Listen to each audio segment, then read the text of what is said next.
Hey guys, welcome back. One of my previous videos about programming an ATtiny through an Arduino Uno was basically one big prelude to this video.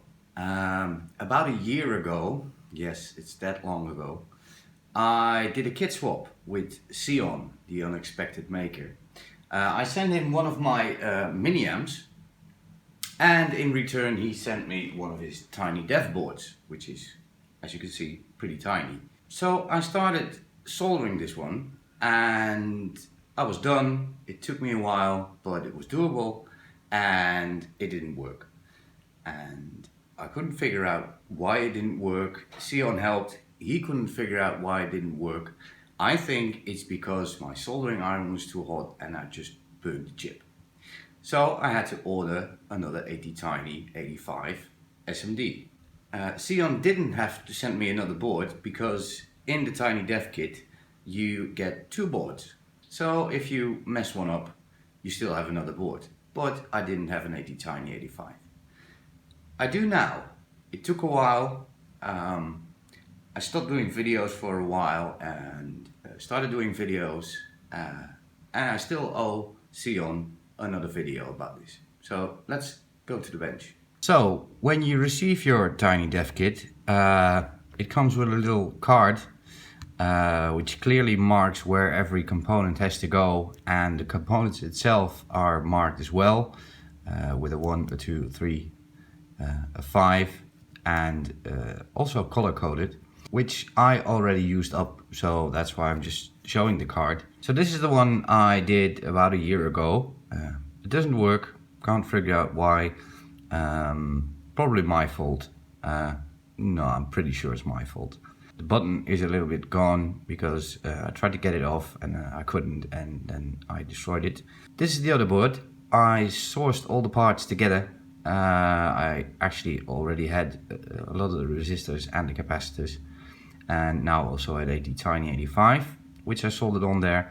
There's no button. I ordered some of these buttons, but they'll probably arrive tomorrow, so too late for this video. And I also soldered on some headers so I can program this. First I have to burn a bootloader. Now, if you receive your TinyDev kit from Seon, you don't have to do that. There's already a bootloader on the chip, and also a program that runs one LED of a NeoPixel strip. That's not on these, because these are just from AliExpress and they're completely blank. So the first thing I have to do is burn a bootloader. This is where this comes in, the Arduino as an ISP, and I'm gonna connect it up to this ATtiny through the use of these headers. And first I have to upload a bootloader, and then I can upload a sketch to drive a strip of these RGB NeoPixel LEDs. So let's start by connecting first ground, which is up there, but also down here, and connect that to the ground pin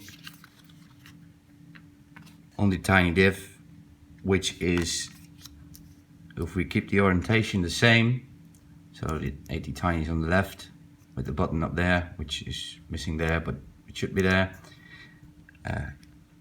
Of the 6 pins on the TinyDev board, the bottom left one is the ground pin. I have to find something to fix this to the bench because it starts moving. A little YTech again is my friend. I'm gonna use purple. Doesn't really matter which color because the functionality of the wire is not dependent on the color. I'm gonna use purple for 5 volts and connect that to VCC, which is the bottom right one. Now I need, first of all, reset, which is pin 10 on the Arduino, and let's see, the top left on the ATtiny. Next I'm going to use brown to connect to Mosey, which is the bottom middle one on the TinyDev board, and that goes to pin 11 on the Arduino. Next one we need is MISO, which is the top right, and that goes to pin 12 on the Arduino. And we need one more. I'm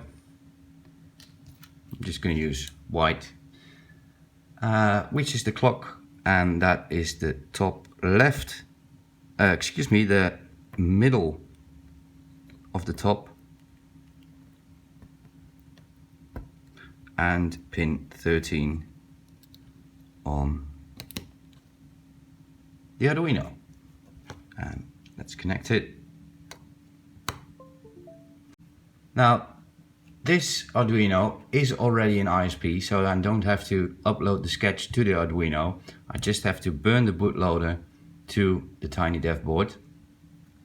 So I go up to Tools, select ATtiny85. After that, select the ATtiny85. Select internal 8 MHz clock and select the COM port, which is in this case COM4. And then I just have to burn bootloader. Done, that's it. Now, as a simple test, I'm just going to use the strand test, which is in the Adafruit NeoPixel library. Just have to change two things. First, the pin, which is pin 0, and the number of LEDs. I'm just going to use a short strip, which is 10. And after that, everything is still selected. Arduino as ISP, and that's it. We can hit upload. That's it. Just let me solder this to the TinyDev board and see if this time I can succeed. So now I'm just using the Arduino Uno for the 5 volts, which are purple and black in my case. Doesn't again really matter. The only thing I have to be careful of is on the place where you connect your NeoPixel strip. The 5 volt is in this case on top and ground is on the bottom, and on the header it's just the other way around. So ground is on the top left and 5 volt is on the bottom left. Let's plug it in and see if it works. Here we go. I hope I don't blow anything up. And no, I don't. It is working.